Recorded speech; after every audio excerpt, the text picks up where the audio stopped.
سلام تعنا باللي زخبركم تخطاتلتي تلفزيون دمص ويانه تግራይ ዕለታው ዜና ነው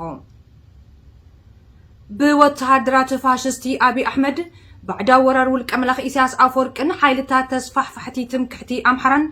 ኣብ ልዕሊ ህዝብ ትግራይ ይበጽሕ ዘሎ ግፍዕታት ይሕርነና እምበር ኣይንበርክኸናን ኢለነለዋም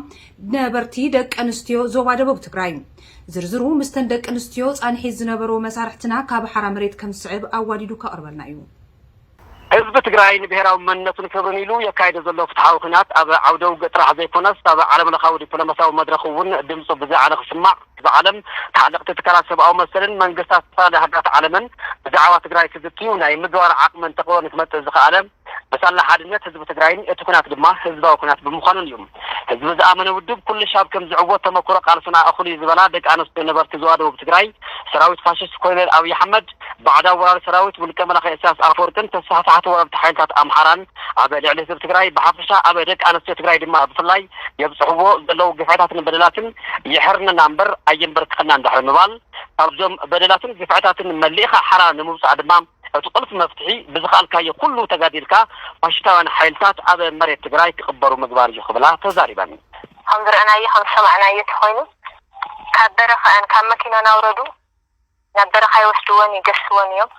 بحق ستات تفصيمين عندك أنستي السرح اللي دابنا يخون دامسترمو خمدي كان عطيها مكساس نعطيها مسر رحالي بحق ستات عندك أنستي تقرينا تفصيمين عندك أنستي سكال هنا خلاتنا تقسعي ناتن تقسع تحلي هنا ناخذ ذاتنا قسعي دعمي محزن لنا أفكاس هنا قسعات تفصيل يود دكتوراتي حواتنا ونلفحهم دك أنستيو ناتو وصدو أجزءنا وصدو يحردوهم أجزءنا وصدو يبلاشوهم يقتلوهم يوقعوهم يوم الناس يكسعدين نحنا خلاتنا نحن نتعالس نحن نحرم يجبرنا بس منهم كانوا قال سبيس ندحال لنبرك خلنا يخون إذا دخلنا يخون نفر دك أنستيو عندك أنا كاس نفر لحا حارس حمام الله يكرر يكسره هيكون يكسر يجوز كأن مقدار أنا من بعلي هيكون يكسر مقدار حمام الذي أنا تكنستيم من واحد فضل مراسي فتخيلوا برخاء في حمام الله عشان خلاص ما نعرف أرجع حجم هذا عليه أو يكسر أي زغمات شو ما ينزل على خلاص عليه فهم وجيش توجد عليه ካብዘን ዝዛረቡና የንደቅ ኣንስትዮ ጓል 65 ዓመት ወላዲት ዝኾና ነባሪት ዞባ ደቡብ ትግራይ ሓንቲ ነይረን እዘን ወላዲት ከም ዘዋግዓና ታሪክ ህዝቢ ትግራይ ናይ ዓወትን ጅግነትን ታሪክ እምበር ንባርነት ኣመን ኢሉ ተገዚኡ ኣይፈልጥን ምስ በላ ሕዚ እውን ዓወት ኣብ ህዝቢ ትግራይ ከም ዝኾነት እየን ታሪክ ብምዝማድ ዘዋግዓና ፀገምኒ ወያነ ፀገምኒ ወዩ ዝብላዕ ይወስን ስለዚህ ስለዚ ንሕና መኪና ኣለና ከቢድ መሳርያ ኣለና እዩ ንሕና ዓምሲ ብተዋኹም ሰይርና ስለዝሩ ዘለዉ ኮይም ታይ أصوم اليوم؟ والحر اليوم؟ دوري وما داخل لوي أما جت تتريوا باقين بالحاتم باقين هذا خام تقرأي يوم سوا هذا تقرأي بالحات تاسم بالحات أو خطولو خطولو قرلو أو شو عالم ده هذا كله تسمعوا كل تسمعوا والعب تسمعوا أو يتسمعوا كل بيجي على كل تعلم خبر شو أترى كنت فنكحهم كل جمراتو روحهم دسل لا تقبر خلت قد لحم مستوى جاله أترى كنت فنكحهم أقول له تقرأي دك عندنا أي برخاخي أي برخاخي أي برخاخي بينا ودي بينا أي أنت توحدو تادي يوم لولو على الجوق بسابنا تقرأي نحخينا أين من لرسي على الجيل قاريو أبوتاتنا حدا توكيهم اسمعنا تودي حقوق عقا عم بسالنا سلا ورخرخ اجيب حبن دلبل خلنا اجيب بخا لا لا ما تخص لا ابو خبخه رول حميديو انتو حد انا من الغور على جين خديكو يولا حانيكم كو يمتنو حانيكم كو ኣብዚ ሕዝዋን ብኣማይ ቁጠራ ደቂ ኣንስትዮ ትግራይ ብሄራዊ መንነትን ክብረንን ክብላ ነዞም ኣብ ኣፍ ደገ ሞት ተዓጠርጠር ዝብሉ ዘለዉ ስለ ደመኛታት ጸላእቲ ህዝቢ ትግራይ ንሓንሳኣን ንመወዳእታን ንምቕባር ብዝተፈላለዩ ኣንፈታት ናብ ቃልሲ ይጽመር ኣለዋ ሓለዋትናን ድሕንነትናን ኣብ ቅልጥምና ወኪል ድምፂ ወያነ ትግራይ ካብ ሓራ መሬት ትግራይ ህዝቢ ትግራይ ብጥሜት ንምጽናት ሰለስቲኦም ሓይልታት ኢድን ጓንትን ኮይኖም ይሰርሑ ከም ዘለዉ ተገሊጹሎም እቶም ኣብ ልዕሊ ትግራይ ተዋዲዶም ወራር ዝፈጸሙ ሓይልታት ፋሽስቲ አብይ አሕመድ ውልቀ መላኺ ኢሳያስ አፈወርቅን ተስፋሕፋሕቲ ሓይልታት ትምክሕቲ ኣምሓራን ህዝቢ ትግራይ ብጥሜት ንምጽናት እኽሉ ከም ዝወረሩን ቆፎታቱ ከም ዘባርዑን ካብ ደርሆ ክሳብ ብዕራይ ዘለው ጥሪታቱም ሓሪዶም ከም ዝበልዑን ከም ዝወሰዱን ኣብ ዓለም ሕጊ ዝዝቲ ኦፒኖ ጁሪስት ዝተብሃለ ሕትመት ጸብጺቡሎም ብተወሳኺ ሰለስቲዮም ሓይልታት ኣብ ትግራይ ዝነበራ ፋብሪካታት ባንክታት ትካላት ጥዕናን ዝተፈላለዩ ንብረት ውልቀ ሰባት ህዝብን መንግስቲ ትግራይን ከም ዘዕነው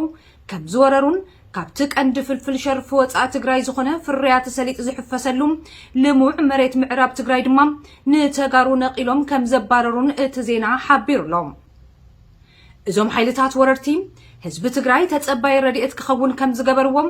እቲ ካብ ገበርቲ ሰናይ ዝመጸሉ ሓገዝ ድማ ንባዕሎም ከም ዝወሰድዎን በዚ ድማ ነቲ ህዝቢ ብጥሜት ንምጽናት ኢድንጓንትን ኮይኖም ይሰርሑ ከም ዘለውን ኦፒኖ ጁሪስት ገሊጹሎም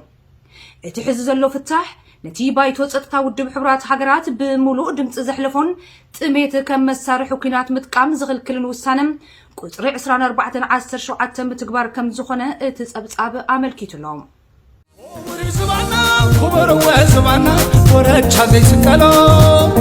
دومي تاريخنا ودومي حبرنا زي حاسس بزلولو حلواتنا دحننتنا بقل امنا فزمنا زي يطوى بحالي من قد نتقدم عنا صبروا ببلحات نصبروا بعقلي ناب كالوت زيناتاتنا كنسجر فاشستي أبي أحمدن ملافنسو حيلتاتن هزب تግራይ بጥሜትን ጥይትን ንምጽናት ለይትን ቀትርን እናሰርሑ እዮም እዞም ጸላእቲ ካብ ሓደጋ ንዘምለጠ ትግራዋይ ድማም ኣደዳ ማእሰርትን ዝተፈላለዩ ግፍዕታትን ይገብርዎለው ካልእ ሲትረፍ ንሕክምና ኢሉ ናብ ትካላት ጥዕናን ዝኸደ ትግራዋይ የበሳብስዎን የሰራጢዎን ኣለው ናይዚ ኣብነት ምስ ዝኾነት ሓንቲ ትግራዋይቲ ዝገበርናዮ ቃለ ምሕትት መሳርሕትና ከም ስዕብ ኣዋዲዱ ከቕርበልና እዩ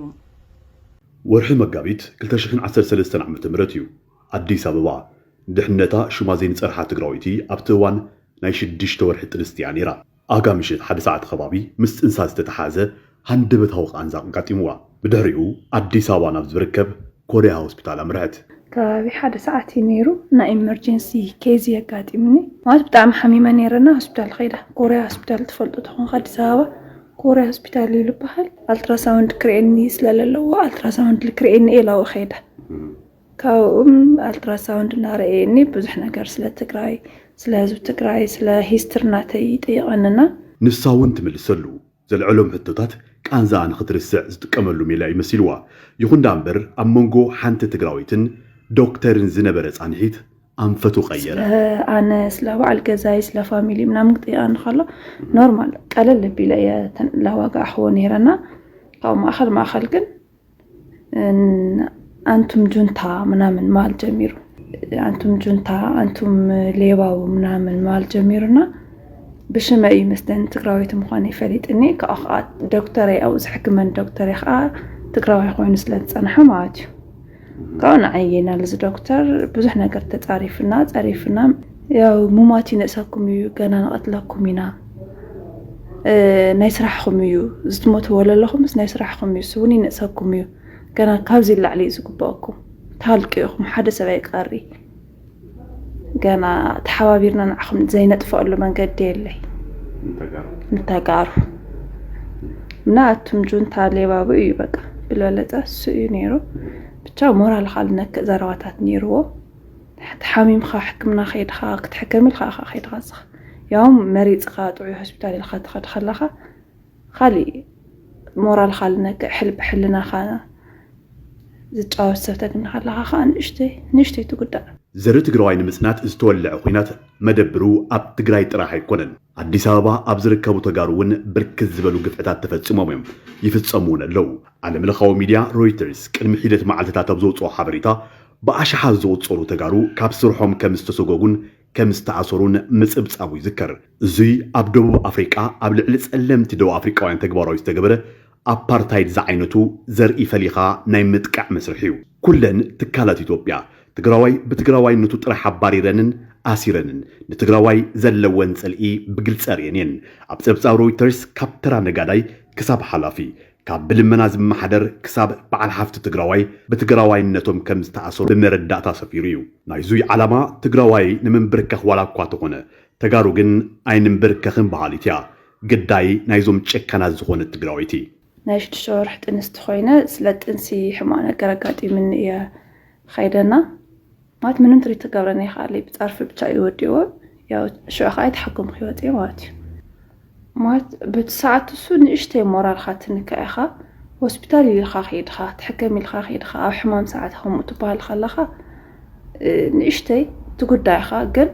بالولد أخات حزب خات أو ببزح حزب تدخل حزبي لا تقعد نارأخايو لا أخازي كل ولا نكري من مالتي خوني حواتنا يدفر اللوا عديتاتنا يدفر اللوا يا أبوتاتنا حواتنا يموت لو نا زيك قليلي لعنا تكري ولي نخولينا